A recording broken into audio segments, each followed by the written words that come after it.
शिव भोले बाबा की जय। चंबा को शिव भूमि के नाम से जाना जाता है।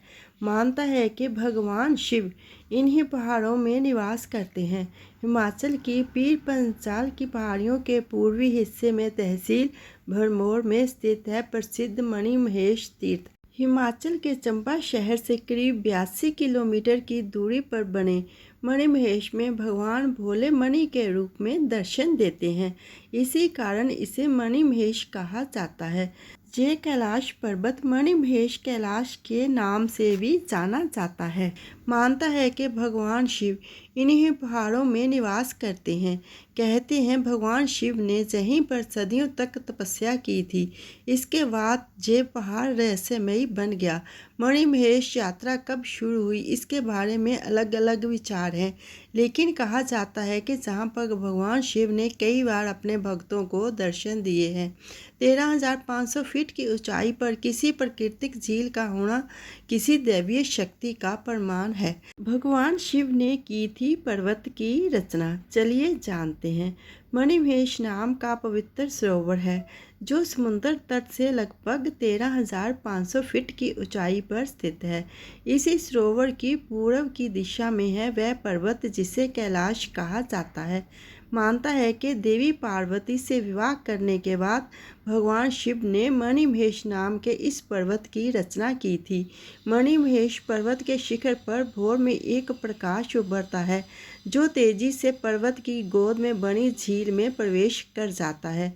ये इस बात का प्रतीक माना जाता है कि भगवान शंकर कैलाश पर्वत पर बने आसन पर विराजमान होने आ रहे हैं तथा यह अलौकिक प्रकाश उनके गले में पहने शेषनाग की मणि का है।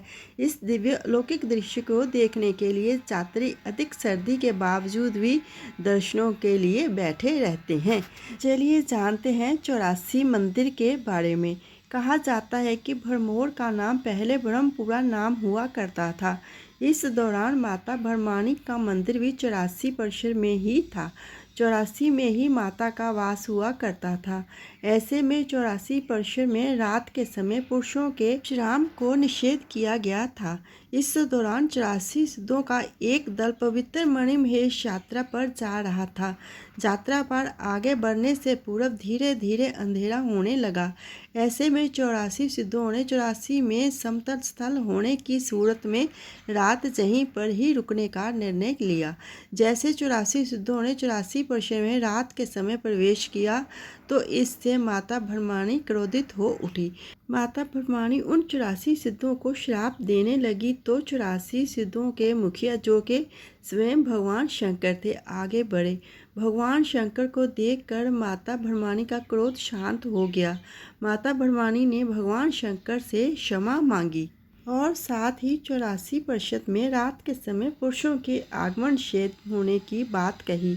माता भरमानी वहां से विलुप्त होकर जहां से 3 किलोमीटर दूर साहर नामक स्थान पर प्रकट हुई, जिसके बाद भगवान शंकर ने माता भरमानी को वरदान दिया कि मणिमहेश यात्रा पर आने वाले श्रद्धालुओं की यात्रा तभी पूर्ण होगी जब श्रद्धालु सर्वप्रथम माता भरमानी के दर्शन करेंगे। कहा जाता है कि मणिमहेश यात्रा के लिए 84 मंदिर के दर्शन भी जरूरी हैं। चलिए और कुछ जानते हैं मणिमहेश के बारे में। पहले यात्रा 3 चरण में होती थी। पहली यात्रा रक्षाबंधन पर होती थी। इसमें साधु संत जाते थे। दूसरा चरण भगवान श्री कृष्ण जन्माष्टमी के अवसर पर किया जाता था, जिसमें जम्मू कश्मीर के भद्रवाह भलेस के लोग यात्रा करते थे। ये लोग आज भी सैकड़ों किलोमीटर की यात्रा अपने बच्चों के साथ करते हैं। तीसरा चरण दुर्गा अष्टमी या राधा अष्टमी को किया जाता है, जिसे राजाओं के समय से मान्यता प्राप्त है। अब प्रदेश सरकार ने भी इसे मान्यता प्रदान की है। हिंदू धर्म ग्रंथों के अनुसार हिमालय की धौलाधारा पांगी और जसकर्ण श्रृंखला से घिरा कैलाश पर्वत मणिमहेश कैलाश के नाम से प्रसिद्ध है। श्री कृष्ण जन्माष्टमी भाद्रपद कृष्ण अष्टमी से श्री राधा अष्टमी भाद्रपद शुक्ला अष्टमी तक लाखों श्रद्धालु पवित्र मणिमहेश झील में स्नान के बाद कैलाश पर्वत के दर्शन के लिए जहां पहुंचते हैं। पहाड़ों, खड्डों, नालों से होते हुए मणिमहेश झील तक पहुंचने का रास्ता रोमांच से भरपूर है। मणिमहेश यात्रा को अमरनाथ यात्रा के बराबर माना जाता है। जो लोग अमरनाथ नहीं जा पाते हैं वे मणिमहेश झील में पवित्र स्नान के लिए पहुंचते हैं। अब मणिमहेश झील तक पहुंचना और भी आसान हो गया है। महिलाएं गौरीकुंड में करती हैं स्नान। चलिए जानते हैं। गौरीकुंड पहुंचने पर प्रथम कैलाश शिखर के दर्शन होते हैं। गौरीकुंड माता गौरी का स्नान स्थल है।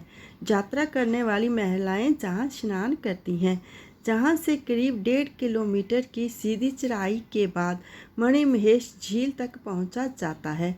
यह झील चारों ओर से पहाड़ों से घिरी हुई है, जहां का खूबसूरत दृश्य पैदल पहुंचने वालों की थकावट को क्षण भर में दूर कर देता है। होते हैं नीलमणि के दर्शन। चलिए जानते हैं। मणिमहेश में कैलाश पर्वत के पीछे जब सूर्य उदय होता है तो सारे आकाश मंडल में नीलिमा छा जाती है और किरणें नीले रंगों में निकलती हैं। मानता है कि कैलाश पर्वत में नीलमणि का गुण धर्म है, जिनसे टकराकर सूर्य की किरणें नीले रंग में रंगती हैं। इस प्रकार से मणि के दर्शन होते हैं।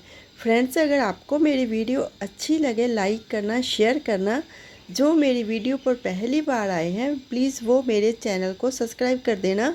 सब्सक्राइब करना बिल्कुल फ्री है और जिन्होंने सब्सक्राइब करके रखा है उनका मैं दिल से धन्यवाद करती हूँ। शिव भोले बाबा की कृपा सबके ऊपर बनी रहे। हर हर महादेव।